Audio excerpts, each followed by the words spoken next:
Profeta anda sozinho. O que você acha dessa frase? Profeta que é profeta anda sozinho? A paz do Senhor Jesus, que Deus abençoe a sua vida. Hoje eu estou aqui no canal do Apóstolo e eu vou entrevistar ele. Ele que é o nosso líder da Igreja Apostólica Todos em Um, apóstolo, com apenas 24 anos, meu esposo, meu melhor amigo. E hoje eu vou entrevistar ele, começando a primeira. Amém. Vamos lá. Bom, o chamado escolhe a pessoa ou a pessoa escolhe o chamado? O chamado escolhe a pessoa.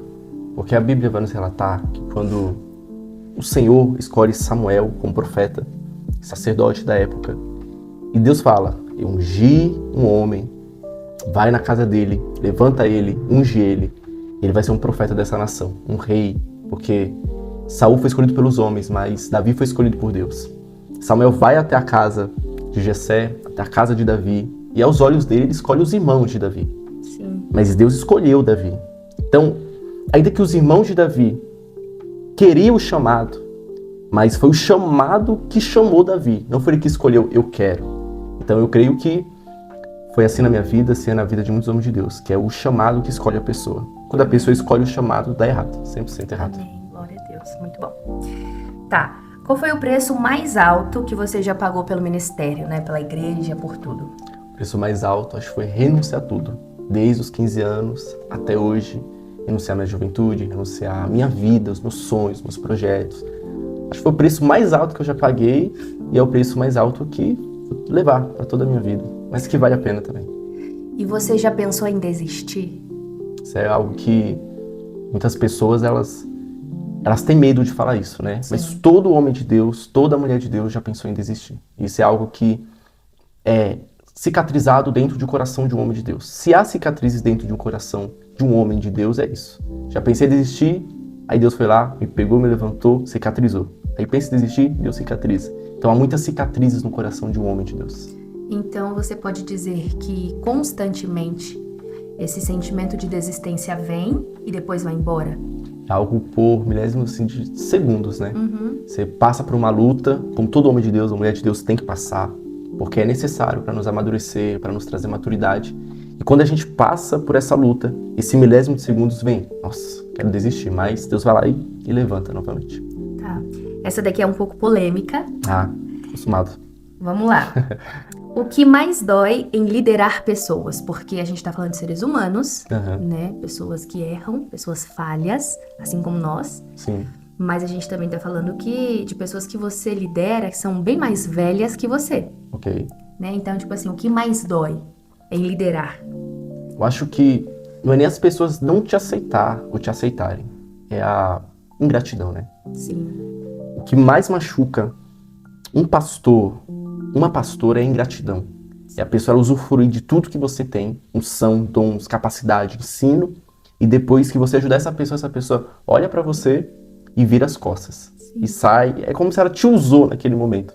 Então o homem de Deus, para ele continuar no chamado, ele vai ter que ser muito trabalhado por Deus, na mente, na psicologia também. Sim. Para você, caso tiver algum problema, você precisa passar por isso, né?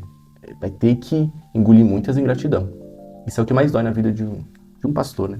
Certo. A sua idade já foi um obstáculo, não só para você, mas eu digo assim, para a aceitação de outras pessoas? Eu creio que para as pessoas foi muito obstáculo. Mas para mim, desde quando Deus me chamou, Deus já falava que no meu coração, que a minha idade, que Deus ia me levantar muito rápido, ser muito rápido mesmo. Então Deus já preparou meu coração e já me blindou contra isso, contra as pessoas olhar para mim só pela idade.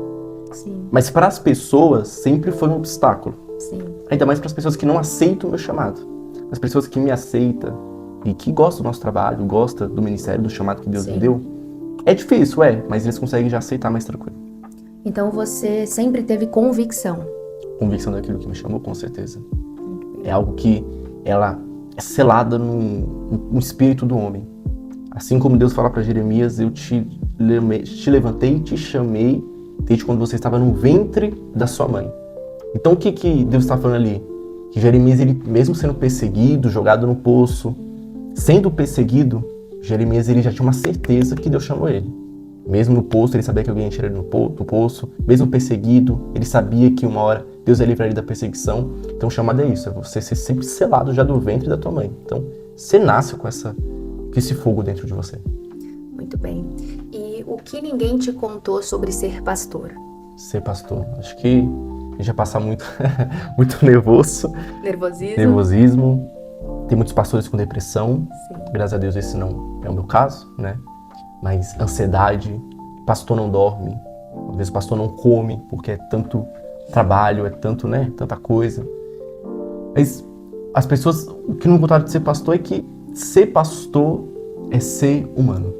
As pessoas acham que o pastor tipo, é um super-homem, uma mulher maravilha, não. Ser pastor é ser homem. E ser homem, assim, ser ser humano é você olhar todo dia e ver que você também tem falhas. Sim, né? limitações. Limitações, problemas, dificuldades, família. Você passa fome, você passa sede. Sim. Então, o difícil que as pessoas me contou é que eu pensei que ser pastor era algo tipo super-homem, um herói. Ou, até indo por outra linha, Uhum. o que as pessoas normalmente falam de ser pastor é que pastor é rico, Também. que pastor rouba a igreja, que pastor tem uma vida melhor muito carro, boa, melhor exato. casa. E as pessoas não sabem nada do que um pastor passa. E você só passa a ter compaixão por um pastor quando você se torna um. Uma coisa que eu sempre falo, um ditado, né? Se fosse para desejar algo pro meu inimigo, seria que ele fosse um pastor, né? Porque ser pastor é muito difícil. Muito bem. E nós somos jovens, nós temos 24 anos apenas, mas já lideramos uma igreja, Sim. né? E qual foi o seu maior erro como líder até hoje? Até hoje, Isso. eu acho que até hoje foi dizer não. Dizer não? Quando a gente começa um chamado, né, a gente só começa uma vez, né? Quando a gente recomeça algo na nossa vida, no nosso ministério, ainda mais a gente quando começou, a gente por não ter medo de perder as pessoas, ou ter medo de perder acesso, a gente sempre falava sim, sim, sim, sim, sim. E hoje eu aprendi a dizer não. O maior erro que eu cometi na minha vida foi dizer sim para muitas pessoas, aceitar muitas coisas, aceitar, uma coisa que eu sempre falo, colocar a mão na cabeça de pessoas, ungir pessoas erradas. Isso é dizer sim, né? Sim. Então hoje eu aprendi a dizer não. Isso foi, o meu maior erro foi dizer sim. E o meu maior acerto até hoje, eu acho que foi dizer não, né? Dizer Você não. começa a dizer não para as pessoas, as portas com as pessoas se fecham, mas as portas da sua vida com Deus se abrem. Então, o excesso do sim É isso. te prejudicou demais. certeza. Uhum. Muito bem. E vamos lá então. O que te mantém firme nos dias difíceis? O que te motiva? Motiva Sim.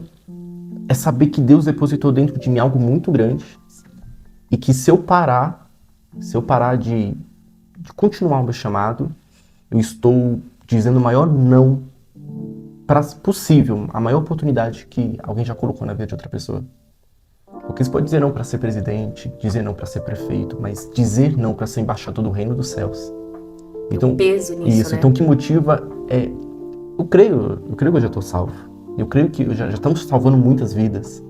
Mas o que mais motiva a continuar é falar assim, não, se eu parar, posso decepcionar o coração de Deus. Porque ele depositou algo muito grande em mim, mesmo sendo tão fraco, tão pequeno. E pensar também que o seu não, ele não impacta só na sua vida, mas ele impacta na vida de milhares de pessoas. Com certeza. Porque da mesma forma que milhares de pessoas podem ser alcançadas pelo seu sim, milhares de pessoas podem ser prejudicadas pelo seu não. Com certeza. Não é verdade? Isso mesmo. Muito bem. E deixa eu te fazer uma pergunta. Eu sei qual, mas eu quero que você fale para quem está nos assistindo. Qual foi a crítica que mais te marcou até o dia de hoje? Que você olhou assim e falou, essa doeu. Não é como se você não tivesse maturidade para receber a crítica, mas que aquilo mexeu com você. Ixi, você sabe qual é? Sei. Eu já fui muito criticado, né? Sim. Deixa eu ver aqui. Amor. Não sei se vai ser igual o que eu tô falando aí, que você tá pensando. Tá. Mas foi um dia que quando me chama assim de criança, Sim. que eu não tenho idade pra isso, que não era pra eu estar lá por causa da idade, ser um apóstolo por causa da idade, acho que é o que mais me feria antes. Sim. E é o que mais me feriu. Entendeu? Eu teve Sim. que trabalhar isso em mim. Trabalhar muito no meu coração. Não sei se ia ser sua resposta. Sim. Você ia? Ia. Amém. E principalmente, há uns 2, 3 anos atrás, acho que isso causava um impacto maior, né, Com certeza. do que impacta hoje. O maior problema é a gente se autocomparar, né? Com outras pessoas. né? Então, isso cria uma ferida na gente. Porque quando a gente é criticado, a gente não sabe lidar com a crítica. Exato. Entende? Então, O que vale mais, a unção ou o preparo? eu creio que os dois. Porque se você tem a unção, mas você não tem o preparo, a unção não vale de nada. E se você tem um preparo e não tem a unção, o seu preparo também não vale de nada. Então, foi como Davi, né? Ele foi ungido, Samuel ungiu ele, o Espírito Santo tomou posse do corpo dele. E a Bíblia fala que ele derrubou Golias. Mas a gente já, assim, lendo a Bíblia hoje em dia, você teria um pouquinho de revelação, você vai entender que Davi já matava já antes. Ele já era um grande guerreiro. Então ele tinha preparo, mas o que faltava era a unção de Deus no chamado dele. Então hoje, que muitos ministros têm muito teologia, muito preparo, mas falta unção.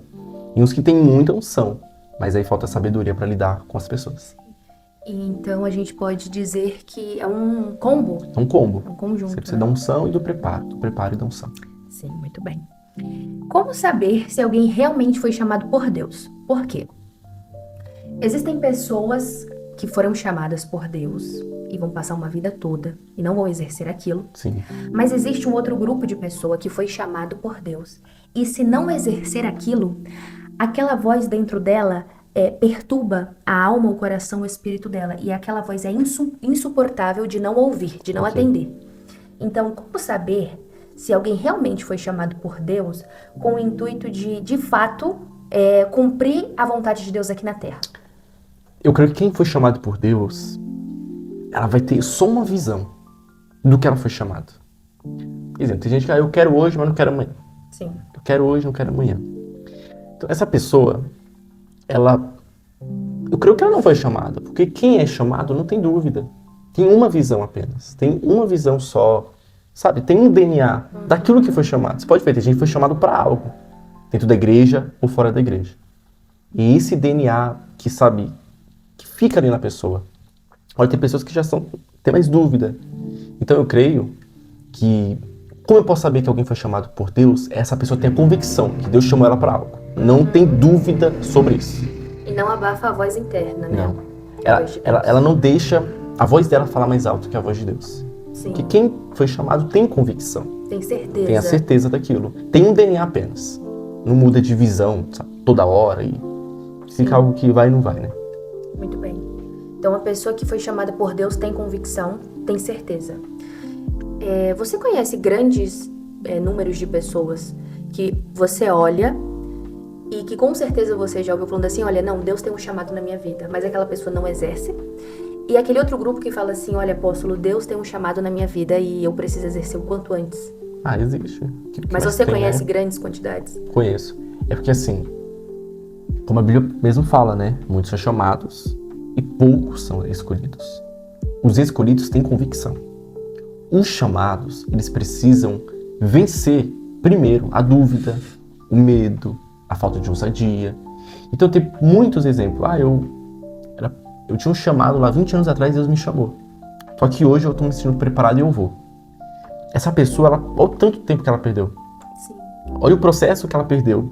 Agora vai ter que amadurecer, vai ter que caminhar muito mais ainda. Por quê? Essa pessoa não venceu ainda o chamado. O chamado, quando a pessoa é chamada, ela precisa vencer o medo, a falta de ousadia, a falta de fé. Todas essas questões. Quem persevera é escolhido. Então, quem perseverou é escolhido por Deus. Por isso que eu falo que tem o DNA próprio. Que a pessoa tem certeza. Ela perseverou naquilo, ela tem certeza do que Deus chamou ela. Muito bem. Existe solidão no ministério? Ou existe solidão em ser pastor? Com certeza existe. Tem muitos pastores que eu conheço que são depressivos, né? Alguns que eu também conheço, a qual já sentamos na mesa, que era muito só, né? A solidão. Existem momentos na vida de um homem de Deus que a gente precisa estar só. Como Elias, que teve que estar só na caverna. Esses são alguns momentos, mas respondendo a sua pergunta, existem momentos de solidão. Mas não... Não é algo que tem que ser pro resto da vida. Sim, até porque ninguém consegue nada sozinho. Ninguém consegue, porque o próprio Deus levanta na vida de Davi e Jonathan, de Moisés, Josué e assim por diante. Sempre é dois na Bíblia, sempre é dois. Quando Deus levanta o profeta, Deus levanta o segundo. E nós não podemos normalizar isso. Não, achar com certeza que... não. Tem uma frase que ela é polêmica. Sim. Profeta anda sozinho. O que você acha dessa frase? Profeta que é profeta anda sozinho? É. Eu acho 50% verdade nela e 50% falsidade nela. Certo. Essa frase, ela poderia resumir: profeta sabe com quem anda. Sim, faz Entende? sentido. Porque o profeta, ele sabe com quem ele anda, e essa pessoa com quem ele anda, seja amizade, seja qualquer coisa, vai fazer bem pra ele. Ou essa pessoa vai levar ele a um propósito, no chamado desígnio dele. Sim, Então, se fosse para resumir essa frase, seria: o profeta sabe com quem anda. E se certo. uma pessoa não sabe com quem anda, más amizade ou más pessoas, não ainda recebeu o chamado de profeta. Não ainda tem convicção do que Deus chamou. Então a gente pode dizer que existem momentos de solidão, mas não Existe. necessariamente que a liderança ou ser pastor signifique ser solitário, ser sozinho, até porque isso é muito prejudicial. Sim, E o profeta sabe com quem anda. com certeza. Muito bem. Uma pessoa que não anda com cobertura, não tem pessoas, não consegue crescer. Tá, vamos lá. Qual foi o momento em que você mais teve medo, ministerialmente falando? Medo, Sim. acho que foi no começo da igreja. Sim. 3 anos atrás, lá. Da gente chegava nos cultos e não tinha ninguém, né? E qual era o seu medo? O maior medo era, sei lá, será que eu ouvi a voz de Deus mesmo? Será que foi Deus que me chamou? Acho que o maior medo era esse, você fazer algo por empolgação, ou não sei, porque você viu alguém e você tá imitando, né? Ali foi o meu maior medo. Depois que Deus consolou, ele mostrou pra mim que medo, ele ia sentir o medo, né? Sim. De Jezabel. Davi sentiu medo quando ele orou pra Deus não matar o filho dele. Deus não esconde o medo dos homens de Deus na Bíblia. Não. O Pelo próprio contrário, Moisés, expõe. quando chegou ao Mar Vermelho, deve ter sentido muito medo, né? Não sabia o que fazer. Sim. Mas depois porque medo não é dúvida, né? Não. Medo é consequência de algo. Sim. Ou consequência de Deus não estar contigo. Assim como Jesus na cruz também teve medo. Tanto que ele liberou uma palavra: meu Deus, por que me abandonaste? Isso é questão de medo. Mas depois do medo sempre vem a certeza. Então, o começo é o que mais dá medo na vida de todo mundo, acho. Verdade, faz Né? parte. Mas você se recorda de algum dia específico que você sentiu um medo quase que físico, ministerialmente falando? Mas questão de experiência? Não. É nessa linha que a gente tá seguindo, ministerial. Um culto algum dia. Porque eu me recordo de um culto específico, não me lembro se era um de sexta-feira, Uhum. que aquele dia eu senti medo. É. Foi um culto, se eu não me engano, que deu 8h30. Não tinha chego ninguém ainda. E aquele dia eu senti um medo quase que físico. Ah, entendi. De falar, meu Deus, que loucura. Entendi. O meu foi o do começo do ministério, quando Sim. os cultos era... Não Ainda tinha é de ninguém. sexta, Era né? sexta, domingo. Tava mesmo, né? Não via ninguém. O que você nunca negociaria no ministério? Humildade. Humildade? É. O meu maior medo é quando eu crescer sem Deus. E nesse tempo de crescimento que já estamos, é crescer sem Deus. Porque eu já vi muitos ministros que começou humilde, começou na favela, começou na comunidade, começou humilde como a gente, como eu. E aí quando cresceu, ficou muito, assim, soberbo em pessoa. Sim. Só mais baixa, pessoa mais famosa, né? Achar que só eu posso trazer o verdadeiro avivamento. No dia que eu falar que a minha igreja vai trazer o verdadeiro avivamento, eu já perdi a humildade. Então meu maior medo é esse. Se crescer sem humildade. Então, esse é um desafio e tanto, né? Porque quando a pessoa vem muito, ela pode acabar se perdendo. Muito bem. E se Deus te pedisse tudo hoje, você entregaria tudo pra você começar do zero? Tudo que já passei? Sim. Ah, Você entregaria?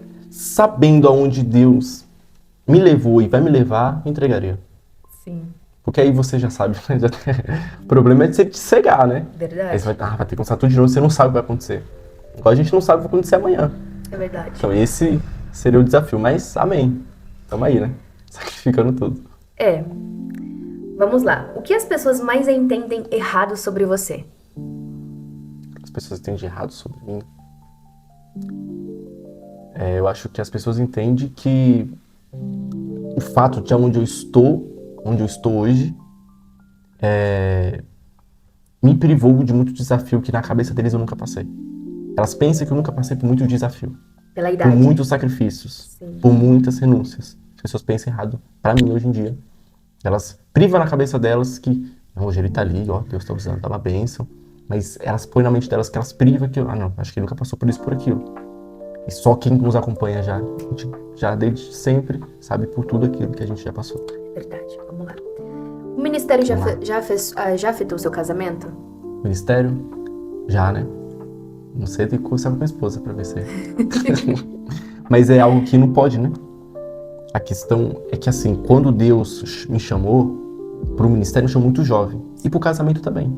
É. Então, o casamento cresceu junto com o ministério. Sim. Ele cresceu junto. Então, quando os dois crescem juntos, você precisa ter uma estabilidade.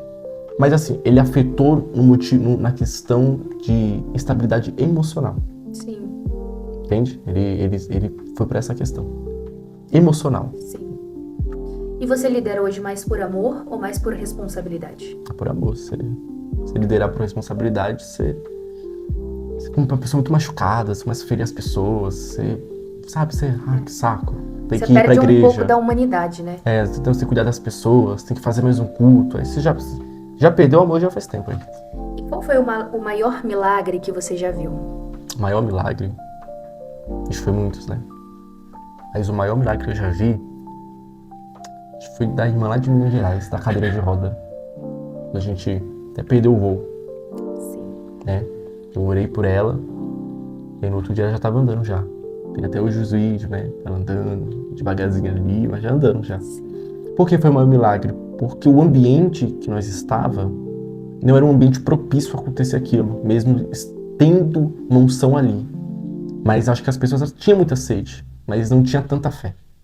Elas tinham sede de receber, mas não tinham fé para crer naquilo. Então, quando acontece o milagre, ali é um dos maiores milagres, apesar que nossa igreja já viu aquela moça lá que mandava, né? Podia muito bem falar sobre ela, do glaucoma daquela senhora. Muitas curas acontecem, né? Da obreira lá que foi curada há 3 anos, também isso foi algo que nem eu botei tanta fé na oração, Verdade. mas aí foi esse o maior milagre. Então vamos lá. O que você diria para o seu eu de 18 anos? Continua. Só isso, ó. Só continua? Continua. Bem. Continua porque a batalha é grande. O sucesso pode afastar alguém de Deus? Com certeza.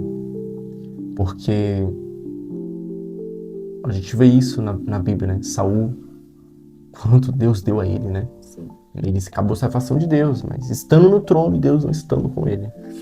Acho que a pior arma que Satanás na mão de um pastor, de uma pastora, é a fama, é o sucesso. Talvez ele mesmo joga lá, né? Pra ver até onde a pessoa vai chegar. Então, Deus vai dando corda também. Então, a pior coisa é o sucesso. Se a pessoa não saber levar aquilo ali e guardar o coração para não cair, tanto financeiramente, tanto em sucesso em tudo, nas redes sociais a pessoa pode cair. Por causa do ego. É verdade. O que é mais difícil? Começar ou permanecer? Permanecer. Permanecer. Porque começar, tudo que a gente começa e a gente gosta é bom. Tudo que a gente começa e a gente gosta é bom. Verdade. Mas depois que você vê a realidade daquilo que você começou, o mais difícil é permanecer. A gente sempre recomeça. Recomeçar é muito difícil. Mas permanecer no meio do processo é mais difícil ainda. Porque você vai ter que mostrar para você mesmo que foi Deus que te chamou. Sabe? Porque você começou, então você entendeu, Deus me chamou. Agora eu preciso permanecer. Preciso bancar que Deus me chamou. Eu preciso permanecer. Deus me chamou, eu estou convicto disso que Ele me chamou. Então permanecer é o mais difícil para um pastor. E hoje o que mais igrejas fechando, né? Ministérios felizmente acabando, porque muitos não decidiram permanecer. Na própria Bíblia tem uma passagem que fala: viva a tua obra no meio. Sim. Porque é no meio os maiores obstáculos, as nossas maiores dúvidas, questionamentos, Sim. medos. Muito bem. Falta 10. Faltam só 3. Você tem medo do futuro? Não. Acho que a gente tem ansiedade do futuro, né? Pra ver o que Deus... Expectativa, né? Isso, ansiedade, expectativa pra ver o que Deus vai fazer, né? E é engraçado Ainda mais nesse porque tempo. até há 3 anos atrás, nós tínhamos ansiedade E de medo, né? estarmos vivendo 2 anos depois. Sim. Nós conseguimos, passamos, então é sempre essa expectativa do que Deus tem. E no começo eu tinha medo do futuro. Porque assim, quando você nunca experimentou aquilo que Deus tem pra você, você tem um pouquinho de medo. Sim. Você tem um receio. Nossa, como eu vou lidar com isso, né? Quando você cuida da primeira alma que Deus colocou na sua mão. Nossa, como eu vou cuidar dessa alma? Então dá um medo do futuro, mas a palavra seria expectativa, né? Algo grande que Deus vai fazer, com certeza. E qual é a sua maior oração hoje? Minha maior oração hoje é que eu tenha mais intimidade com Deus. Eu oro muito, Senhor, dê mais intimidade, dê mais ativa mais esse fogo sobre o meu coração, sobre o meu chamado, para conhecer Ele muito mais ainda, né? Sim. E eu sempre oro a Deus, se Ele estiver fazendo algo na terra, que Ele coloque eu no centro desse propósito também, para que eu possa participar disso que Ele está fazendo. Sempre oro isso também para que esse avivamento venha e que a gente também venha estar ali, né? Sim. Colhendo todos esses frutos do avivamento. Muito bem. E quem é o apóstolo Alexandre por trás de um púlpito? Púlpito engraçado, é assim que fala? Engraçado, feliz, umas vezes meio sentimental. Isso é normal, Um né? jovem que gosta de assistir série, gosta de assistir filme, gosta de ir pro cinema, esporte. gosta de correr, gosta de ir pro shopping, gosta de jogar futebol. Uma pessoa normal, né? Isso é normal. Mas que graças a Deus, eu sou muito livre desse sistema de religiosidade, Sim. a qual muitos se privam, nem assistem TV, Sim. nem tomam nem água, acho. Tem uns que se privam assim de uma maneira, eu não como nem carne, não faço nem isso. Cada um seus sacrifícios, né? Mas Jesus já morreu por mim, já pagou o preço. Amém. Eu preciso viver minha vida com Deus. Tem dias que eu passo dias orando, mas também tem dias que eu sou um ser humano. Eu fico com minha família, eu fico com o meu casamento, na minha casa, e assim. Muito bem. E para nós finalizarmos aqui, qual conselho você daria para um jovem da sua idade, que está começando agora? Começando agora. Eu não falo na caminhada cristã, mas Sim. eu falo no ministério ou já está exercendo algo dentro da igreja. Qual é o Perfeito. conselho? Assim, é muito difícil você ver o jovem pastor, né? Mas existe. Existe. E algo que eu poderia falar é que esse jovem, viva uma vida de oração. Viva uma vida de renúncias, vai ter que renunciar a muitas coisas. Estude, trabalhe, foque naquilo que Deus chamou, mas também foque fisicamente, na sabedoria. Cuide muito da sabedoria, da saúde mental, da saúde física. saúde física. E mais um conceito que eu dou muito é essa pessoa investir numa vida de oração. Amém. Porque o que sustenta hoje um jovem na caminhada com Deus é uma vida de oração. Foca nisso. Foca nisso. Leia a palavra, sim, muito importante também, mas ore bastante. E o jejum? Jejum também, ore bastante, mas permaneça na oração. A oração E não se compare, né, com ninguém. também. Porque tem essa tendência de comparação. A pessoa que está começando hoje, ela se compara com alguém que está há 40 anos. Sim, E aí a mente dela é como chegar lá. Ou talvez eu nunca chegue. Só que Deus tem propósitos específicos para pessoas específicas em tempos específicos. perfeito. Então não se comparar é uma boa também. Mas o que me ajudou muito como jovem foi ter uma vida de oração, né? Quando você tem uma vida de oração, acho que nada te para. Verdade. Uma vida de oração. Que é ali que Deus se revela quem Ele é. E é isso. Amém. Eu queria fazer um convite, o pessoal que tá assistindo a gente, Claro. pra se inscrever, né, amor? Claro. Se inscrever aqui no canal do Apóstolo. Compartilhar, Compartilhe. dê like. Curte. Comente o que você achou, se você gostou desse tipo de vídeo. A gente pode trazer mais. Legal. Então, nós vamos ficando por aqui. Espero que você tenha gostado. Fique na paz do Senhor Jesus e que Deus abençoe sua vida. Bem.